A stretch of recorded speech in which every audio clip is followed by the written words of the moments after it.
everybody. Welcome to another Piecing It Together. This is the third episode, and these are going to start coming a little bit faster at you. I'm probably going to be posting two this week, maybe even two next week.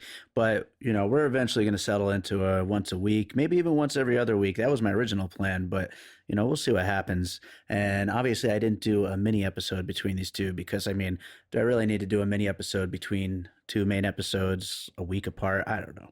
But, we'll figure it out as we go. But, anyway, I'm really happy with how the show has been going so far. We now have 5 episodes recorded, and they're sounding really good. They just keep getting better, I think, and I really want to know what you guys are thinking of them. So please leave us some feedback. Send me an email, bydavidrosen@gmail.com, or leave a review right there on iTunes for us or wherever you listen to this podcast. The reviews really help make sure this thing gets seen and heard.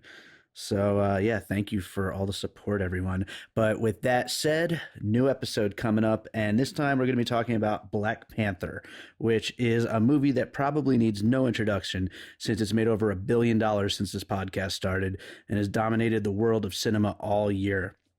But in case you don't know what it is, Black Panther is the newest entry in the Marvel Cinematic Universe based off the beloved superhero character.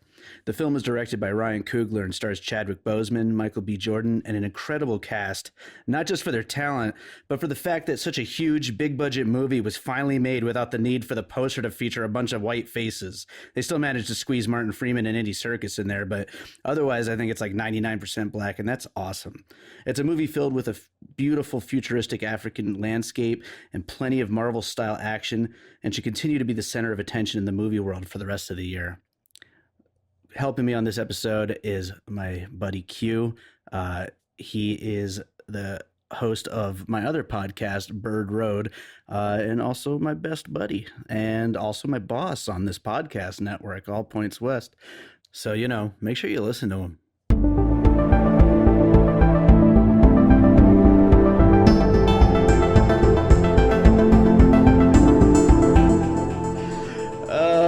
So this is another episode of Piecing It Together.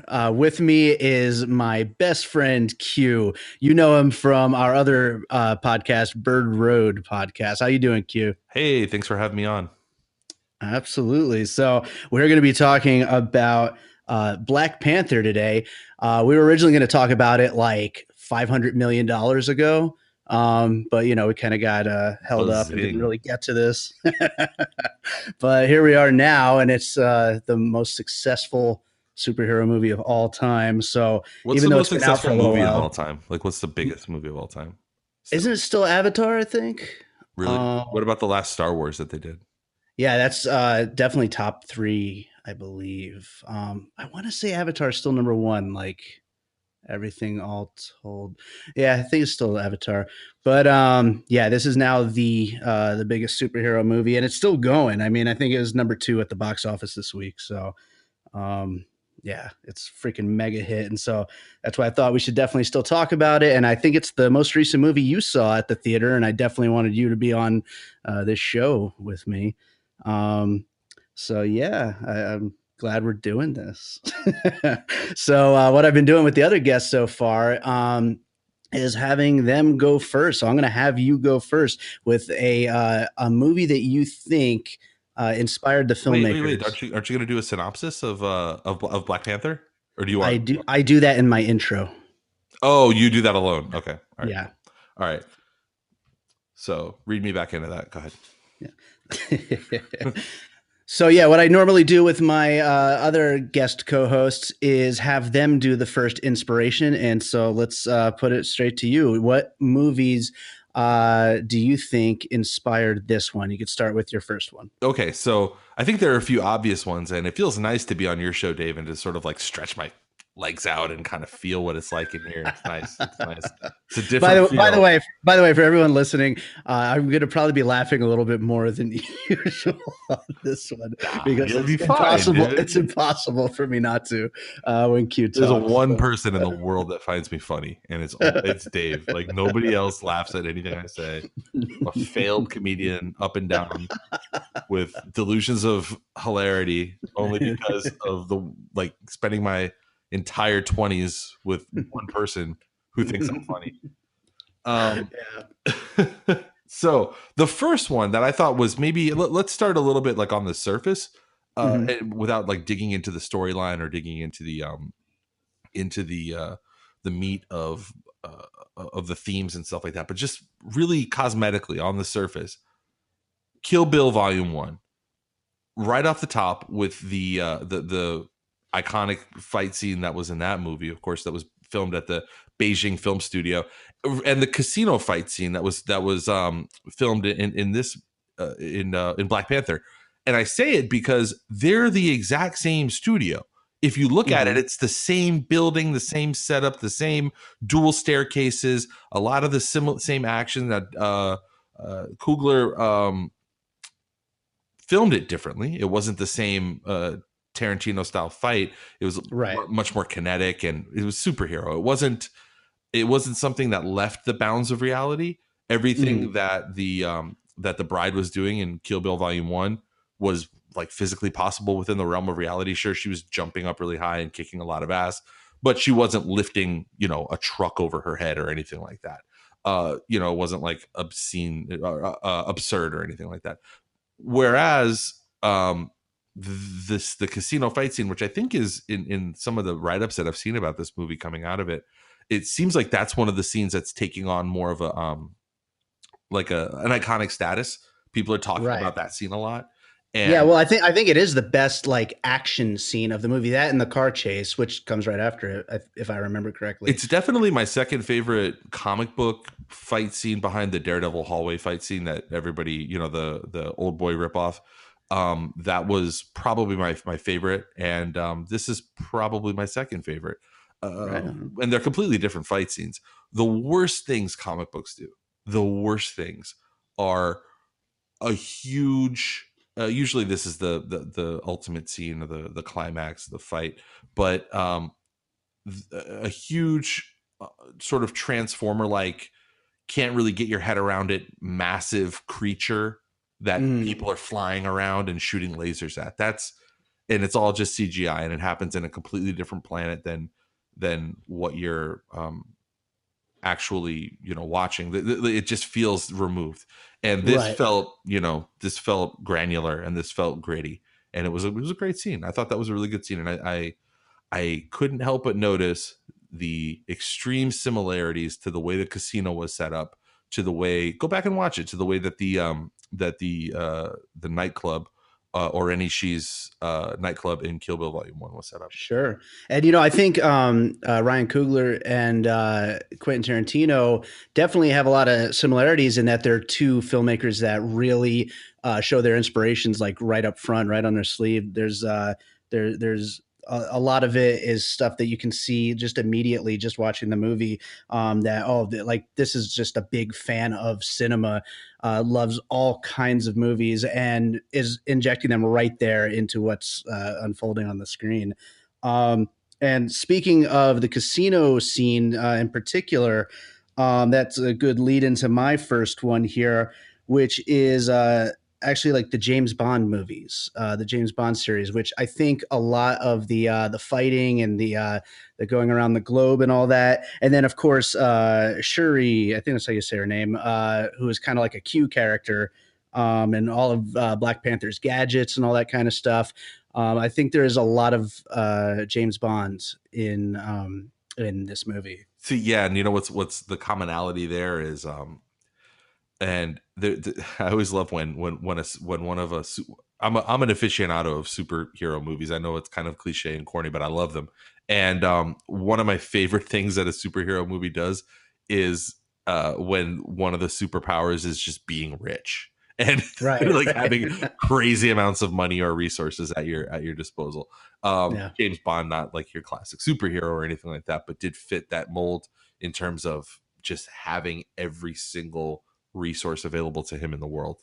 Right, right. But by the way, speaking of Shuri, how great was that character? I mean, she was like so much fun, like For sure. just She looks like, so she silly and cool. And if I wanted to really create pathos in this next, if I was somebody who wanted to, with somebody who was involved, if I was Kevin Feige or one of these guys, or is it Feige or Feige? I think Feige. If I was Kevin Feige in the upcoming Infinity Wars movie, I would she'd be a character I would totally kill because it would give you pathos and be like, we hardly knew that character. I would kill her. I'd kill so many people. Like it'd be crazy how many of those Would Rocket Raccoon survive? Rocket Raccoon would just be annihilated. He'd be a smear.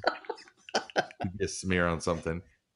Um, Oh man! So what is your next one that you've Okay, got? so I have a few. Mhm. One is this one's a little jokey, but I think the themes fall in line, and I'm a little unserious when I say it. I also don't want to come across as being like reductive, but Lion King. I did think, That's my next one too. oh, okay, because for me there was some sort of like there were themes of like paternal revenants, and then like disappointment Hmm. and melancholy around the loss of a father, loss of place, a loss of birthright, the feeling Yeah. that you were cheated out of something because of mistakes that your father made, and trying to kind of blaze your own trail, irrespective of your uh your predecessors, trying to just kind of Right. make yourself. And I mean, it's funny because there's probably a million movies that are out there like that, but we picked Lion King because they both happen in Africa, and that's kind of fucked up. Right.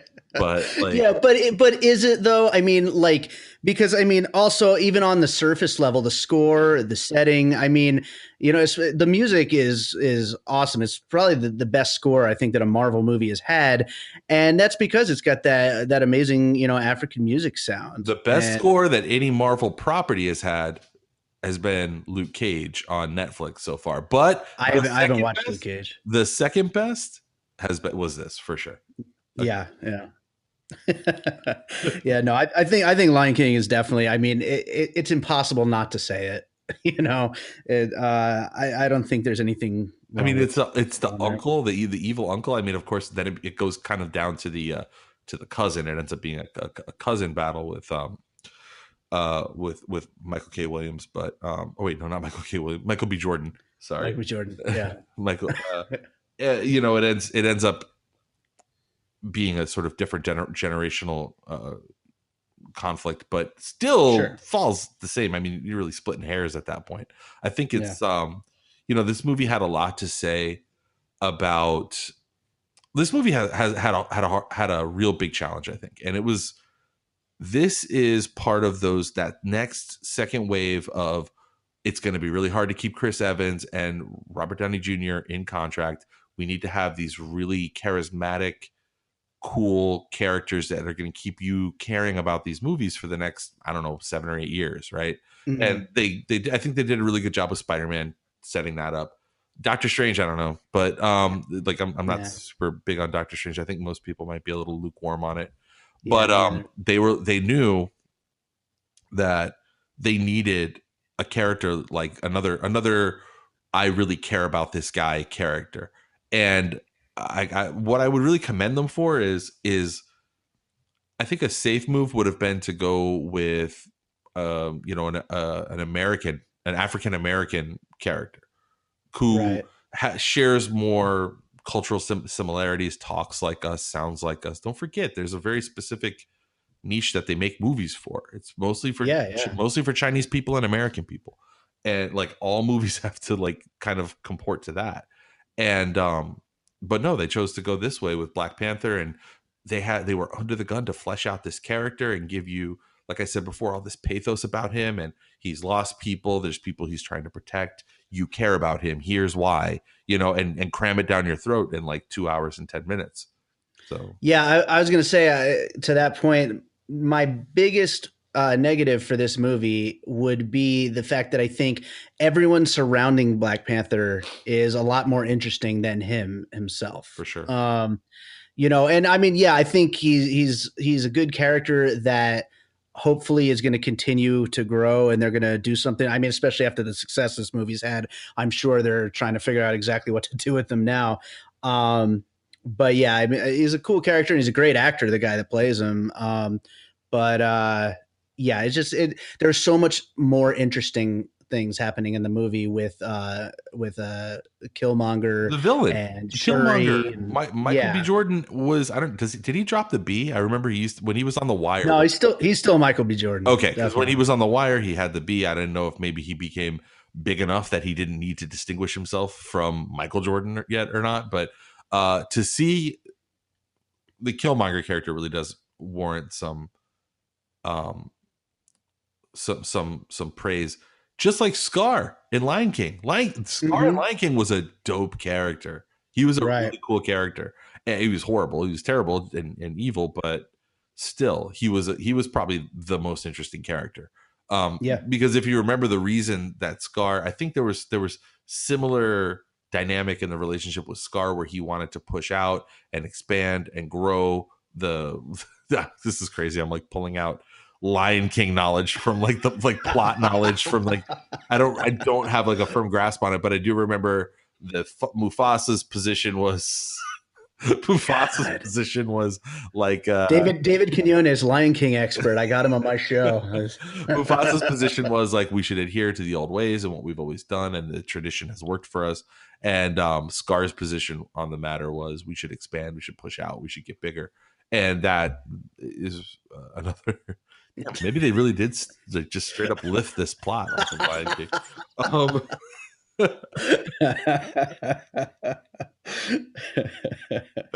um, well, continuing on that theme, my next one is actually The Dark Knight. And the reason being specifically is having a villain that is so much more interesting than the hero. And The Dark Knight, I think, is a little bit of an overrated movie. I'm sure people are going to unsubscribe from this podcast for me saying that. But Look, the Dark but Knight, but I, the the Dark Knight is one of Joker. those things. The Joker character is one of those things where I've talked about this on our other show a lot. I like it and I hate all the other people who like it. Right? Anybody Yeah. who's into the Joker is the fucking worst. Who's like, yeah, because when you I'm when trying to you're think of when you're what quote. growing up, you're for the Batman, and once you get to be an adult, you love the Joker, or one of those kind of memes. Yes, exactly. Like Yeah. one of those corny things where it's like people think I'm crazy because of the look in my eyes. If they only knew about the look in my brain. It's something dumb like that. It is so fucking corny, dude. I hate it. I hate it. I hate the people who love the Joker. But yeah, he was a much better character. You're right. Right, and I mean that performance, like just from a movie point of view, that performance, Heath Ledger deserves every last bit of praise that he got, and I'm really happy that Michael B. Jordan seems to be getting the lion's share of the praise for this movie. People love him, and rightfully so. Yeah, it's true. The probably the weakest point for the Marvel franchise has been the villains. There's been very Yeah. few memorable Marvel villains. I thought that the German actor whose name escapes me right now, but who played the villain in Civil War was Oh, incredible. Daniel Bruhl. Yeah, Right. Daniel Bruhl. Yeah. I thought he did an incredible job, and I thought he was so much more interesting. Again, I've said this before to people, but like the fact that they don't make him powerful, they don't make him have super, strength or anything like that. He's just a normal guy working a system towards an end of revenge, and he wins. That's the fucked up thing at the end of that. I was hoping to some degree there'd be some redemption for the Killmonger character. Spoiler alert to anybody who hasn't seen the movie yet. Since it's still in the theaters, you have 5 seconds to shut off the podcast. But Killmonger dies in the end. As at least Or does he? we're reasonably assured that he does. Yeah. So would have been great to see him, get some measure of, I don't know, like some Well, sort of. he's too radical, right? I mean, he can't survive. His message has to survive. If Because I think it's affecting Black Panther moving into whatever the next movies are. Yeah, because all these things have to be in their rear view when they get to the big tentpole ones. When they get to the team up movies, when they get to the Avengers movies, all these issues have to be in their rear view mirror because they need to for plot convenience, they need to Just blow shit up for a yeah, while. they need to focus. Like he can't be sitting there thinking about I killed my cousin when he's like fighting Thanos. You know, he has to be in that moment. They need him to be in that Yeah. moment. So Yeah. all right, okay. Well, I'll give you another one of mine, and I have two more actually. Okay. This one's not actually a movie. This one is a television show, and it Okay. actually dealt with a really interesting issue that's happening in real life that is an allegory for a lot of the things that happen in Black Panther, and that is the second and third season of Mr. Robot, because one of the main plot points in that TV show is that China is trying to basically acquire the Congo. And it is true, actually. I don't know if you knew this or not, but there is a material that is only available, that has only been mined successfully in the Congo, called coltan. So coltan is the metal that they use to make pretty much all of your digital devices. Like all the guts of your digital devices are made by a metal called coltan, and it's only found in the Congo. This is real. This isn't like a Huh. plot of Mr. Robot. This is an actual thing. And if you read a lot of headlines, you'll find that China has spent a lot of the last 25, 30 years trying to expand their ownership stake where available in a very troubled region of the world where it's not hard to get your hands on big swaths of land. So that's a very direct, like that was happening, I think, around the inception of Black Panther in the comic book world. That was something that people were aware of, and I don't think it's a mistake that it's a huge theme in the major motion picture of Black Panther. So I Yeah, that's interesting. yeah, I don't think a lot of people know about that, but it is a very clear allegory for a lot of what's happened in the Congo vis-a-vis China and other countries too that have tried to get their hands on this very valuable material that can only be found there. Hmm. Yeah, that is really really interesting. I gotta read about that because that's really cool. And yeah, I mean, this character was created a long time ago, right? I mean, Yeah, what, 70s or something. yeah. I So believe that's the been Black happening Panther since was then. no, actually, it was 1966. And he was a Fantastic Four character. Yeah, he first appeared. The Black Panther is actually a character that has been around since 1966. He was a first introduced as a character in the Fantastic Four. So Hmm. that makes sense. 1966, the height of just past the sort of the zenith of the civil rights movement, still a year away from the Summer of Love. I mean, the Black Panthers as a concept, black civil rights, and that struggle was still um, the front burner issue in the country. Not surprising that Stanley and all of these, Jack Kirby and all those guys always mind things that were happening in the real world for the characters that they Oh would yeah, make. absolutely. I think that's part of why the characters last so long, is because they're rooted in real life and everything. So, do you have another one, Dave? Yes. So I'm actually, my next two I'm going to do together here as a combo, even though they really couldn't be more different from one another. But visually speaking, I think Black Panther was inspired a lot by these two movies, Baraka and Blade Runner. The Baraka original being, Blade Runner from like 1984. yes, Never, yes, the original Blade Runner. I haven't Yeah. seen it. So I I haven't mean, seen it. you've never seen Blade Runner? I've never seen the I had original only Blade Runner. I had only seen it one time up until last year. I watched it like a couple months before the new one. So I was never, it was never a big part of my film upbringing or anything like that. But I mean, it's pretty cool. It's a little hokey, and I would the new imagine. one, Yeah.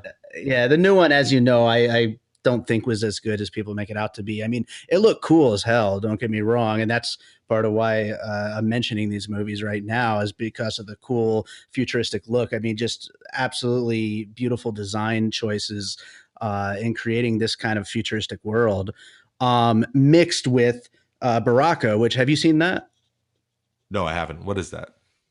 It's like a documentary movie. It's like, it's more just like visuals set to music. But it's one of the more famous movies of that style.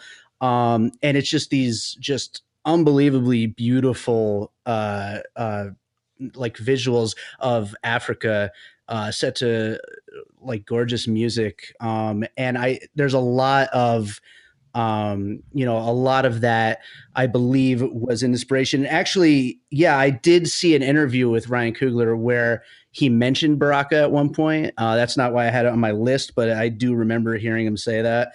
But it's got such a focus on like the kinds of clothing and the kind of ritual things that they do in Africa and all that kind of stuff. And I think combining that realistic version combined with this sci-fi futuristic model of Blade Runner, I think definitely kind of lands you on where Black Panther ended up visually. That's yeah. I mean, I don't have enough input based on because I haven't seen those two movies, but I Sure, did sure. love the visual world they created. Um, I mean, I didn't think that this was what they were going to do with the Black Panther movie. Of course, when the reviews started coming in and people started talking about it, like that they had invented this entire world. That's cool, and I think that there's some. I think we might see more of that coming up because I think people want to escape a little bit, and Right. the popularity in the last few years of Game of Thrones has just like rocketed upwards, and I really feel like the thing that people love about that series is the invented world from like from from from soup to nuts. I mean, everything in there has its own history and it's an entirely different planet. And it's kind of similar to Wakanda, where they have their own history and they are part of the planet, but they're like, apart. And Hmm. so, yeah, I think that that's something that people are going to respond to a lot more. Absolutely. So you had one more, you I said? do have one more. And this one's a little tenuous because there's no immediately obvious things. You kind of have to look a little bit below the surface to see any apart from apart from the main character being one of the supporting characters in Black Panther, the actor. But Jim Jarmusch's 2000 opus Ghost Dog, I thought held a lot of Right. similarities with this movie, and uh, I think that there's themes about trying to there's themes about trying to go it alone and what community means and what building and standing up for your people and the people that are around you, no matter how you try to sort of cloister yourself or maybe just your little corner of the world. If you try to like shut yourself off, it doesn't matter because society is still there. You're still part of society. And Sure. I think that there were a lot of themes that played out differently in the movie Ghost Dog that played on that here was this sort of reluctant hero who was being drawn into things, who wanted to just kind of leave well enough alone. And I don't know, I felt like I was watching of course, Ghost Dog is a very like a small, quiet movie that's just very thoughtful and is not bombastic. It has action moments, of course, but like it's not bombastic in the way that a Marvel movie would be. So Sure. it's not the same that way. But in terms of the characters and their thought processes and the way that they, by the end, come to embrace the society around them a little bit more and come out of Right. their collective shells a little bit more. I think that there was some real thematic um, similarities there. There were some intersections there. Yeah, I hadn't thought about that one, but that it definitely makes sense what you're saying. I like that, and I haven't seen Ghost Dog in a long time. It's such a great Yeah, movie. no, I haven't seen it for a while, I gotta but go watch that. that's an all-time favorite though. That one is like Yeah. right up there. Do you think before Forrest Whitaker's character went to Wakanda that he was Ghost Dog What for a you're while? what you're positing here is a situation where Ghost Dog is a prequel Yes. that happens in the same universe as Yeah. yeah. Yeah. I mean, anything's possible. So I have one last one, and But wait, this is a maybe very maybe it's good to mention right now that weird factoid that we read where the kid who played the young Forrest Whitaker, his name is Denzel Whitaker. He played the young right. Forrest Whitaker in the beginning of the movie. He's not Forrest Whitaker's son, but he has played young him, or no, he has played his son before in what was the movie? You're the Man Now Dog or whatever. No, that was not that movie. I forget which movie. But he did play Forrest. He did play Forrest Whitaker's son in a movie where he also co-starred with Denzel Washington, who he was actually named after. So it's a very confusing situation. That's really weird. Confounded even more by the fact that that guy does look like Forrest Whitaker. Sure. Yeah, he does. That is so funny. Very confusing casting. That's like when I gaslighted myself into believing that Donald Glover was a product of nepotism because his dad was Danny Glover, and they're not related. That's at so all. funny. I thought the same thing. They're not related at all. I was like, man, this motherfucker's only on television because of his dad. His dad was a Ghostbuster. Wait, that's not right. His dad wasn't a Ghostbuster. His dad was Lethal Weapon. His dad wasn't a Ghostbuster. Oh man, you're too old for this shit, Q. I'm getting too old for this shit. Rocha. So my last one, it's a very simple one. The United Nations blows up, right? And T'Challa jumps and like grabs his father T'Chaka, and he's like, "Father, you cannot die. I am not ready." And he says, "Son, you have always been ready." And then we cut forward a little bit, and the detectives are on the scene, and it's Danny Glover, and he's like looking at the dead king, and he's like, "I'm getting too old for this shit." I'm getting too old for these dead royal African kings. How many more has he seen before that point? Too many. Riggs, get over here.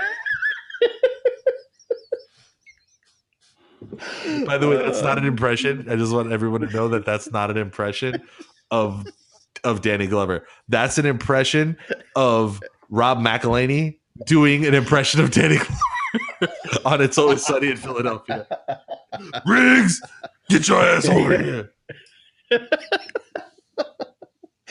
Oh my god. All right, you got another one? You got another one? Oh yeah, I had one last one. It's like I was saying, it's a really simple one. But Iron Man, and the reason why I'm saying that is because this is Marvel taking it back to basics about focusing on one superhero character, which they haven't done, it seems like, in a long time. Yeah, no, and you're right, and I couldn't agree more with that, because this is the guy who they want to be the next Iron Man in terms of right. They want this kind of touching on that earlier. Yeah, they want this to be the character that you care about, and over the course of that you're going to stick around over the course of, Dave, 18 fucking 2.5-hour movies, that they want you to stick around for 18 2.5-hour movies to figure out what happens to him. That's a big ask. They really have to. It can't be Ben Affleck's Batman. Like, it can't be something crappy. It has to be like something that really hits the mark the way that the first Iron Man did. And the third Iron Man, that was a really good movie too. Third one was really good. Shane Black. Yeah. Amazing. So I think that does it for those. So now I do what I call the finished puzzle, where I just list off everything that we discussed and let me know if I missed one here. Okay. But I've got Kill Bill Volume 1, the James Bond movies, The Lion King, Iron Man, The Dark Knight, Baraka, Blade Runner, Mr. Robot, and Ghost Dog. Altogether, those pieces make the Black Panther. And what did you think of the Black Panther? This is where we just do a quick little recap. Just, did we like this movie? I really like this movie. I was ready to be a little Wonder Woman by this movie. What I mean by that is, you asked me that on Bird Road. It was this movie great? Like people say Wonder Woman is great. And I told you, I was like, no, this movie really is great. Wonder Woman was a fine film. But my thing with Wonder Woman, and you're never going to, trick me into criticizing these movies, because it's not about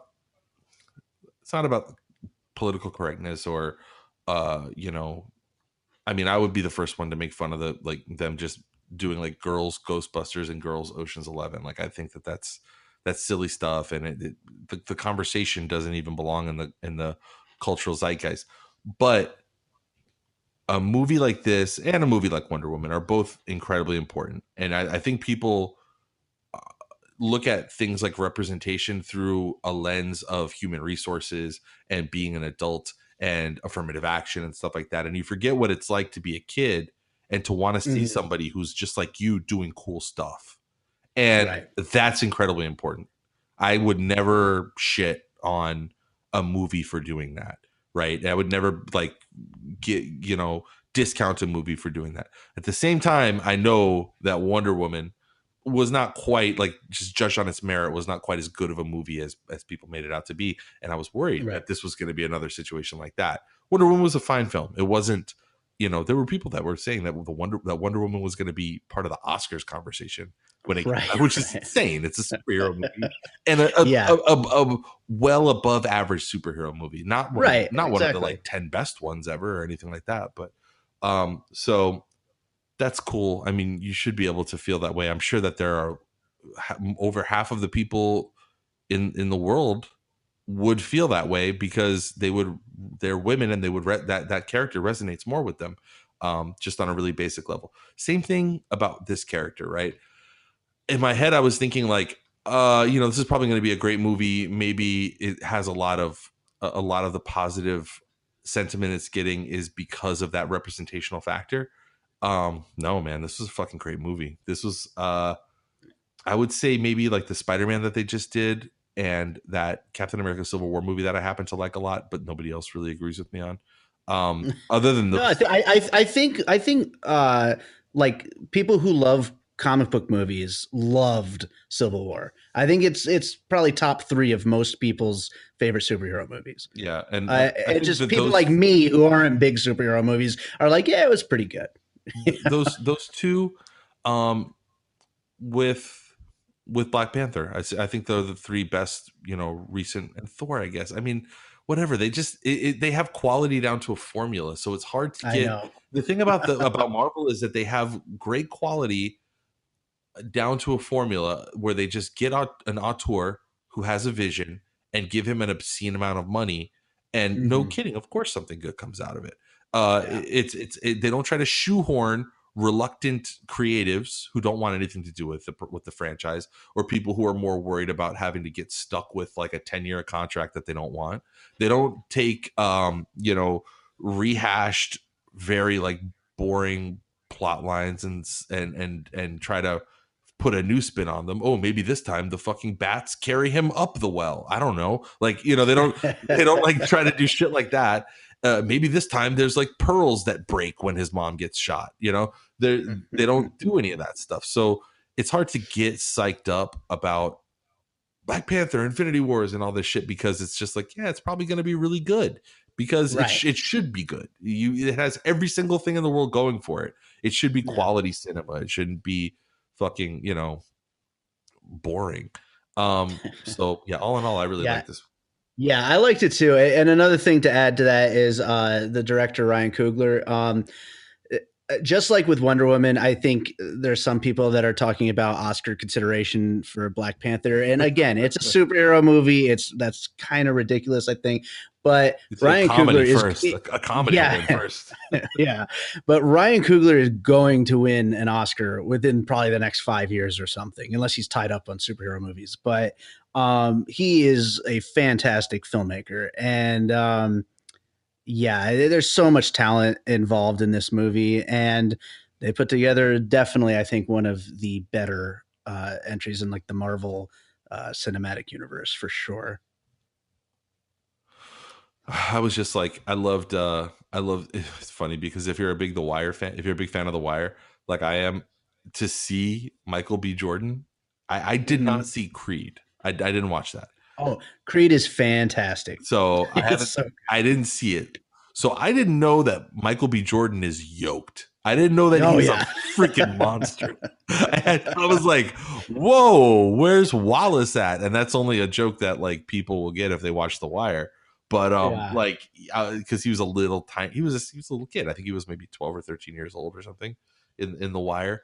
And right. his character, spoiler alert for The Wire, If you haven't fucking seen it, it's been like 13 years, so get your shit together. But spoiler alert for The Wire, he doesn't live that long in The Wire, but he's one of those characters who's like around for 9 or 10 episodes and is very impactful to the entire series. Like what happens with him, what he goes through is a big part of that. And you knew that he was a great actor back then. He was um, he was really talented, and like he played off of some other really great actors in that series. But he just completely looks like a different person, man. People I grow up know. like crazy. I know. That's kind of like And me. Like I was like he's that when I was even like 13. bigger now. I was a little skinny guy, and now I'm huge. And now you've got kill marks all over your body. I do. One for every roll of sweet tarts. What I do is like every time I house a big roll of sweet tarts, I save one and I cut a notch in my skin and I put it underneath it. And I'm like, that's how I remember that roll of sweet tarts. I carry one of you with me everywhere I go. Wait a minute. Can I just ask you a quick question before we wrap this up? Do you really buy sweet tarts? I eat sweet tarts like crazy. It's disgusting. Who buys sweet tarts? I guess I'm keeping them in business all by myself. I still remember like a heroin addict. I remember my first sweet tart. I was like 8. There was a softball game that my dad was playing in, and I got bored watching it in Liberty, New York, upstate. And I just got bored watching the game, and I walked a couple blocks down the way to the Quickie Mart, and I bought just a roll of sweet tarts because they didn't have any other candy that looked any good, and I had like $3, which was like $1 million, and I don't know how I got my hand on $3. I think I was supposed to be for video games, but I bought a roll of sweet tarts, and oh my god, when that magical sugary shit hit my mouth. Once it hit, you feel no pain. Oh yeah. So anyway, do you got anything you want to plug there? Yeah, listen to Bird Road. I'm just kidding. There's no Bird Road. There aren't any Bird Roads. There will be Bird Road. I'm going to make sure of it. This is a really therapeutic thing for me, Dave. I just got to say, like getting on this show and, recording hopefully successfully. Yeah, we'll see what happens. We'll see what happens now. Maybe this conversation is lost forever. Literally anything is possible. Literally anything is ever possible. We could be killed.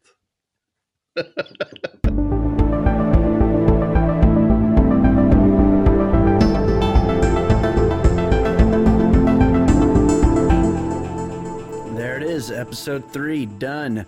Hey, hope you really enjoyed it. And by the way, before I forget, I was right. Avatar is still the #1 biggest moneymaker of all time. So anyway, yeah, that was a great episode. I really enjoyed that. I always love talking to Q. If you enjoyed it, please make sure that you've subscribed to us on iTunes or wherever you listen to podcasts. Leave us a rating, leave us a review. You could also follow us on Twitter at PiecingPod, also on Facebook, Piecing It Together Podcast, and also make sure to check out Bird Road. You could check out Bird Road also everywhere where Piecing It Together is, and on Twitter at Bird Road Podcast, on Facebook it's Bird Road Podcast. You can check out our website and allpointswest.com. Which might be where you're listening to this right now. But regardless, send us some feedback. We definitely want to hear how you're enjoying the show. And you're not going to have to wait too long for the next one because I'm going to, as soon as I hit stop here, I'm going to start editing up the next one. So it's going to be coming in a couple days. But thank you out there for listening. I hope you're enjoying the show.